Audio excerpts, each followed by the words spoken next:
Alright, so welcome back din sa ating channel dito sa Bobs TV. Okay, so ito pag-usapan natin mga babayan, no, meron pong masamang balita, no, dito po kay dating Pangulong Duterte.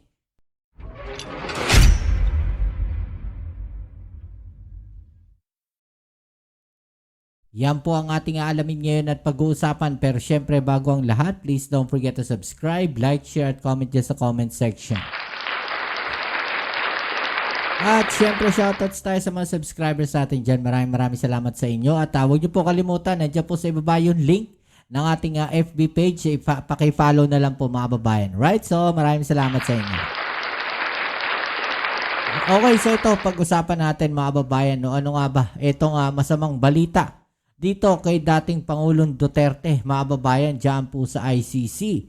At ito po ay isiniwalat, no, ng isang human rights lawyer po. No, at ito po ay abogado, no, ng mga biktima po ng EJK, mga babayan. Okay, so ito po yan, no, alamin natin mga babayan, no, kasi medyo masama po talaga itong balita na to dahil, no, ayon po dito sa human rights lawyer, mga babayan, no, na si Attorney Nery Colmenares, no, na hindi daw po maganda kay dating Pangulong Duterte kapag natuloy ang confirmation of charges hearing sa ICC, mga babayan. No, kaya po pala siguro, no, kaya nagkakaroon po, no, ng parang mga delaying tactics ito pong kampo, no, ng dating Pangulong Duterte. Kung titignan natin, masyado nang matagal, no, itong proseso na to at ang dami nilang delaying tactics na nakikita natin. No, dito lang ako nakakita, mga babayan, na nakulong, no, na parang ayaw gumulong yung proseso ng kanyang kaso. Diba? Samantalang yung ibang mga nakakulong, no, tanong sila ng tanong, kailan po ba yung hearing namin? No, kasi alam nila sa sarili nila, no, yung ibang mga nakukulong, marami po niyan, alam naman natin, no, na parang naging biktima lang, no, ng maling akusasyon. No, pero ito sila, mga babayan, grabe, no?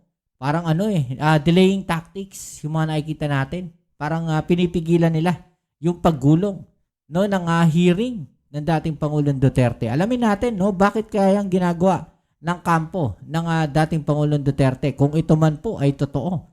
No, ito pong mga delaying tactics nila. At ano nga ba ang magiging epekto niyan, no, kapag natuloy po ito pong sinasabing confirmation of charges hearing, no, dito po sa ICC kay dating Pangulong Duterte. Alright? So, tara, let's go. Morning, Christian. Good morning, Victoria, at sa lahat po ng viewers ninyo. Apo, maraming salamat Thank po, you, Attorney. sir. Una, mahingan lang po namin kayo ng reaction, Attorney, tungkol po doon sa development sa ICC sa kaso na Nandun dating... mismo si sir sa Hague na ngayon Yung ano po, no, yung decision nga po ng ICC na wag payagan yung hiling ng camp ng Duterte camp na i-dismiss po yung mga abogado po ng mga biktima ng EJK. Ano pong inyong reaction doon, Attorney? Yes, well, nandito ako ngayon sa Hague, no, sa ICC. Kararating ko lang bilang abogado ng mga biktima ng Rise Up na nag-file noong 2018 pa, Christian, Victoria, na file ng complaint against crime against humanity. So natuwa kami at least may confirmation of charges hearing na, pero medyo matagal. At dami kasing motion na pinag-file ni President Duterte. Ngayon, ang isa sa pinaka-recent na na-file niya ay yung disqualification ng mga abogado. So, natuwa naman kami kasi wala talagang katorya-torya yun. Parang lahat na lang pinadisqualify. Disqualify yung judges dati, tapos yung prosecutor, tapos yung mga doktor naman na ayaw niyang tumingin. Ngayon, abogado naman. Diba? So, sabi namin, Diba? Yun yung sinasabi natin noong nakaraan, no, na pati abogado po, no, ng mga biktima, gusto po nilang papalitan, no, ipa-disqualify. Saan ka naman nakakita ng ganun, mga babayan? Parang gusto nilang mangyari, mawala ng abogado itong mga biktima.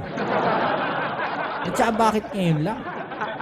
Diba? Bakit ngayon lang? Sa hinaba-haba po ng proseso, mga babayan, no, mag-iisang taon na po si Duterte dyan.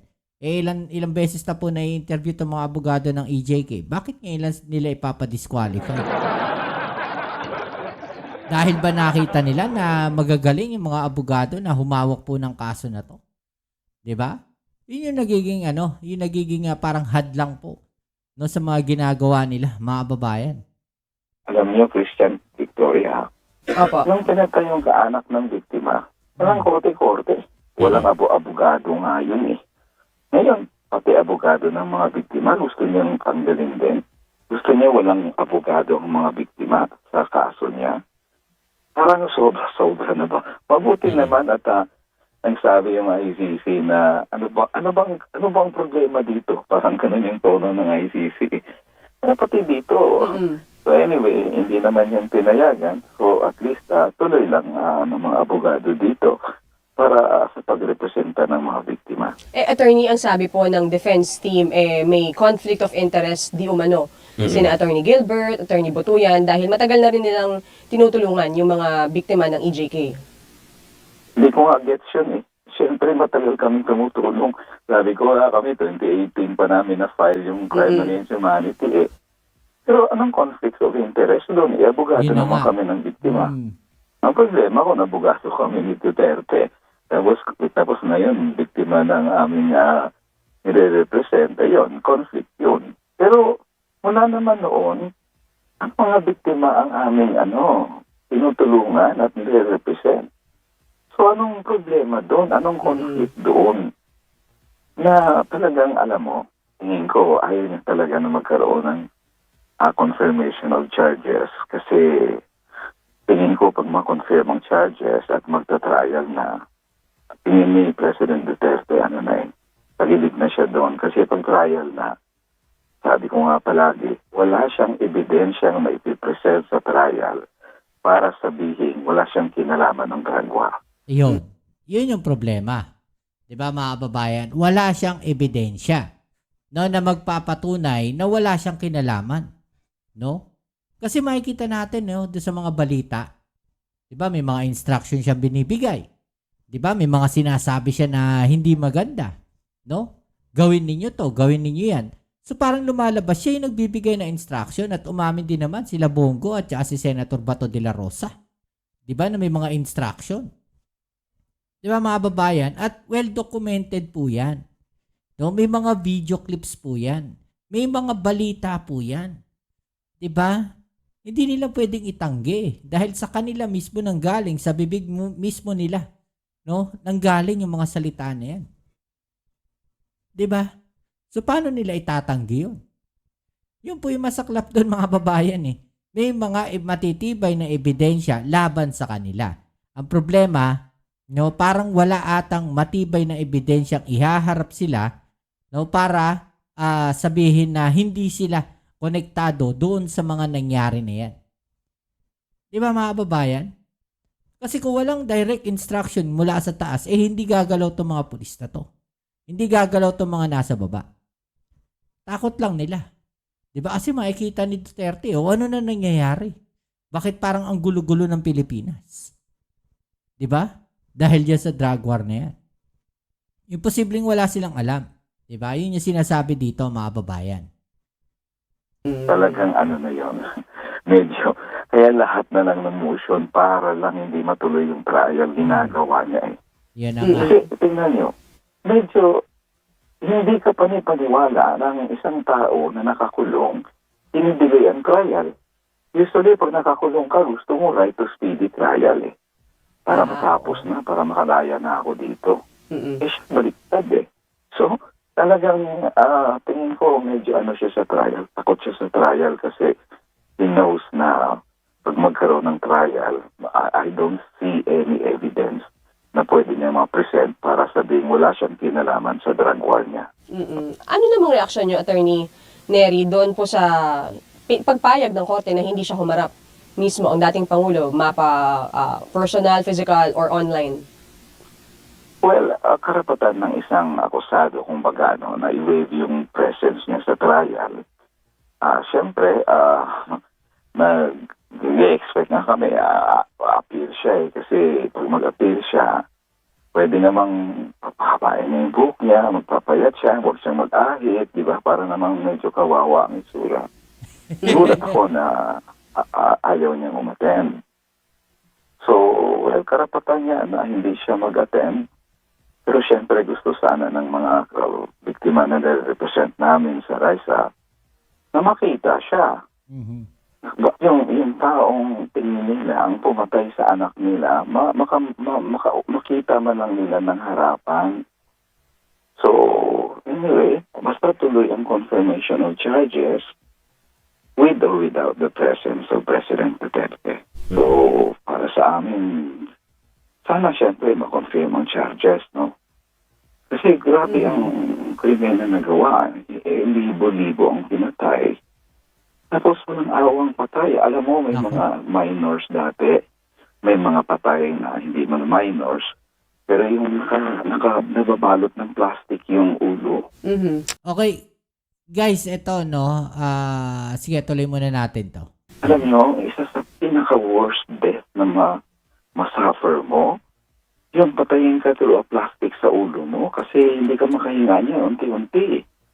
Mabuti pa nga magbigti ka, biglaan pa siguro yung pagkamatay mo doon kahit pa paano eh. Ito, imagine lang lahat na nakikinig. Lagyan ka ng plastic sa ulo, itali, hindi unti-unti kang hindi makahinga.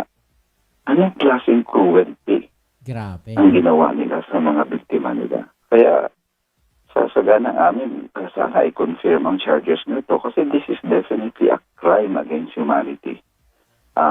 Siyempre, nag-ano siya ngayon na may sakit siya, kawawa naman siya. Pero ang sinasabi naman ng mga biktima, una, ayaw namin mangyari sa kanya.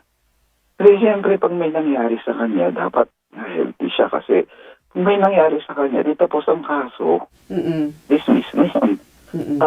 Pero on the other hand din, sinasabi naman ng mga kaanak ng biktima, tingnan niyo naman yung ginawa ko sa inyo sa anak namin. Walang awa. Iyon talaga, nagmamakaawa na nga eh. Binaril niyo, karumal-dumal, walang awa. Tapos sa harapan ng pamilya, grabe cruelty doon. Tapos ngayon, biglang mong sabihin, kawawa ka, mabuti ka nga. Nadadalaw ka ng mga anak ko, may mga pamasahe sila. Exactly. Itong mga kaanak ng biktima, pag Hindi birthday ng nakapunta. anak nila sa sementeryo na lang sila pumupunta. Hindi na nila makita yan forever. Yun. Kaya medyo naano kami na tagal. Yun yung isang masakit nun, mga babayan. No? Hindi nila makita na eh. No? Yung sinasabi nilang, yan na, si dating Pangulong Duterte. 'Di ba? Yun yung masakit doon. 'Di ba? Samantalang sila nga, sabi dito, marami silang pera, may pamasahe sila papunta ron, may pambayad sila sa mga abogado. 'Di ba? Yun siguro yung isa sa mga masasakit, no? Para doon sa mga magulang o sa mga kamag-anak na itong mga biktima na to. Ang hintay ng biktima, 2016 to 2017 pa pinatay. 2026 na confirmation of charges pa lang dahil si President Duterte walang hintong pag-tigil na matuloy ang confirmation at ang trial na katagal ng inaasam ng mga biktima. So, attorney, ano po ang magiging game plan po ninyo? Kayo pong mga human rights lawyer dyan, mga kababayan po natin na mag-aabang po doon sa serye nga po nitong confirmation of charges this week. Ano po ang napag-uusapan natin dyan, attorney? Well, nasa nasa pre-trial chamber na yan, magpe-present ang argumento ang prosecution, magpe-present ng argumento ang depensa, magpe-present ng argumento ang biktima kasi ang ICC kaiba yan sa atin na sa atin kasi defense at prosecution lang. Dito sa ICC may defense, may prosecution at may victims. So pagkatapos noon, the ICC will decide, mga April na yon, mga April 26 yung pinaka-maximum. They will decide, syempre, ang hope namin, ma-confirm ang charges para magkaroon na ng trial. In trial kasi hindi naman namin alam kung guilty yan or acquitted yan eh. Hindi talaga naman namin controlled yan eh. Pero at least may forum na kung saan ang mga biktima, kaanak ng biktima, ay makapaghayag ng kanilang mga kwento kung paano karumal-dumal at walang awa ng pinatay ang mga kaanak nila. Yun yung oportunidad at haginat ng konting hustisya ang hinahanap ng mga kaanak ng biktima. Opo. Attorney, segue lang kami ng mabilis doon naman po sa Okay, so yan mga kababayan, ano? So, ano masasabi po ninyo dyan? No? Dito sa balita na to kay dating Pangulong Duterte. No? mukhang alanganin nga po siya. Kaya ako sa tingin ko, no, kaya nagkakaroon ng mga delaying tactics. No, para nagiging strategy yun. Kasi nga, yung sinasabi nga natin, dito sa confirmation of charges, dito na babasahin lahat eh. Diba? Babasahan na siya. No, ng mga, kumbaga, ito yung mga isinampasa yung kaso, no, ng ICC. No, so after po niyan, mga babayan, na susunod po niyan is yung hearing na. Diba? So yan yung kinatatakutan nila dyan, mga babayan. No, so ano pong masasabi niyo dyan? No? I-comment sa ibaba yung mga opinion at atin yung pag-usapan. Alright? So yan muli, maraming salamat sa lahat ng mga patuloy na kasuporta dito sa ating channel. Kita-kits po tayo sa ating next video upload. Ito muli ang inyong Kuya Mobsit sa Mobs TV. Peace and health.